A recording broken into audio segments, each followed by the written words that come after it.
Bwana, klabu ya Singida Black Stars imekuwa ni klabu ambayo ina wachezaji wenye quality kubwa sana, wachezaji ambao wana viwango bora kweli kweli. Na kwa upande wa klabu ya Singida Black Stars imekuwa ni klabu ambayo hawawazi kufanya biashara endapo mchezaji wao atahitajika na klabu yoyote. Wakifika tu dau huwa wanamwachia mchezaji, hawana tabia kuweza kumbania mchezaji. Tunafahamu hata mchezaji kama Jonathan Soa tayari aliweza kujiunga na klabu ya Wekundu wa Msimbazi Simba, lakini pia kuna baadhi ya wachezaji wao kama kina Frank Asik ambaye amejiunga na klabu ya Young Africans, wachezaji kama Maruf Takei pia ambao pia wanajiunga na klabu ya Young Africans, pamoja na Mohamed Damaro Kamara, kiungo wa ulinzi huyu, ama unaweza kumuita kiungo mkabaji mkata umeme, huyu tayari amekwisha kujiunga na klabu ya Young Africans. Sasa ni kwamba inatajwa mchezaji mwingine wa klabu ya Singida Black Stars, hapa tunamzungumzia Idris Diomande.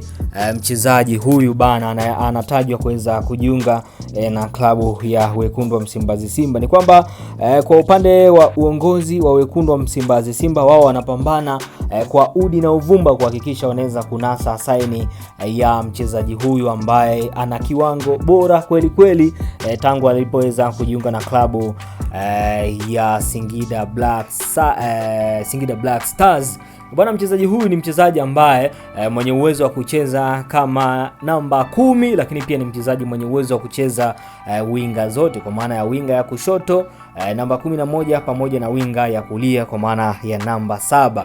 Bwana, mchezaji huyu ni mchezaji anayejituma sana uwanjani, haogopi kukosea, lakini pia atakufunga au atatoa pasi ya bao. Hiyo ni faida kubwa sana ya mchezaji ndani ya kiwanja.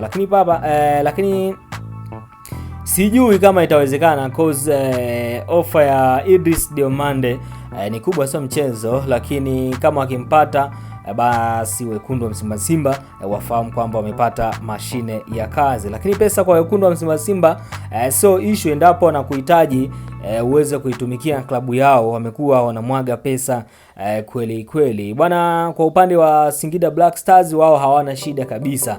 Wao wametanabaisha kwamba endapo Wekundu wa Msimbazi Simba watafanikiwa kuweka kiasi ambacho wao wanakihitaji, basi wao watabariki mchezaji huyo kuweza kujiunga na klabu ya Wekundu wa Msimbazi Simba. Hani maboresho kunako klabu ya Wekundu wa Msimbazi Simba, klabu ambayo imeanza msimu vibaya, lakini pia imeanza vibaya pia kwenye michuano ya CAF Champions League mara baada ya kuweza kupoteza michezo miwili ya mwanzo, kwa maana ya mchezo nyumbani ambao walicheza na Petro Atletico de Luanda ya kule nchini Angola, wakaweza kupoteza kwa bao 1-0, lakini pia wakaweza kupoteza dhidi ya Stade Malien kwa idadi ya mabao 2-0. Kwa hiyo mpaka hivi sasa klabu ya Wekundu wa Msimbazi Simba ipo nafasi ya mwisho kabisa, imewabeba wenzake kichwani ikiwa haijafanikiwa kukusanya alama yoyote. Kwa hiyo ndio maana unaona klabu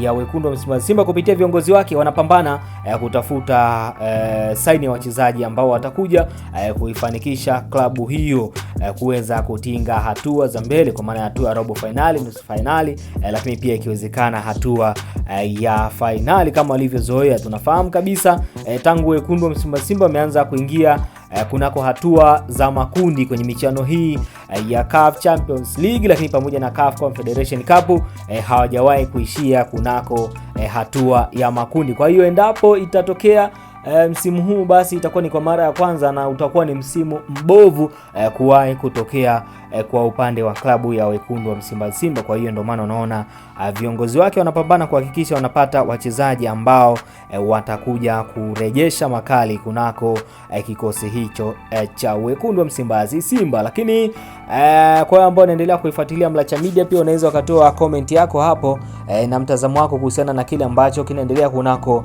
klabu hiyo ya Wekundu wa Msimbazi Simba, hasa dirisha hili la usajili, kulingana na wale wachezaji ambao pia wanahusishwa nao. Unaweza ukadondosha comment yako hapo. Lakini kama ni kwa mara yako ya kwanza ama bado huja subscribe, bado nafasi ya kuweza kusubscribe. Njia ni rahisi tu, upande wa kulia hapo utaona kuna maandishi yaliyoandikwa subscribe. Kisha bonyeza tu itakujia alama ya kengele, pia utaibonyeza kwa ajili ya kupata notification na moja kwa moja utakuwa umefanikiwa kujiunga na familia hii ya kimichezo. Kama kawaida, kazi yangu ni moja tu, kuhakikisha na kuletea zile taarifa zote za kimichezo ambazo zitaendelea kujiri kunako pande tofauti za ulimwengu. Langu jina ni Innocent Mlacha, uwe na wakati mwema.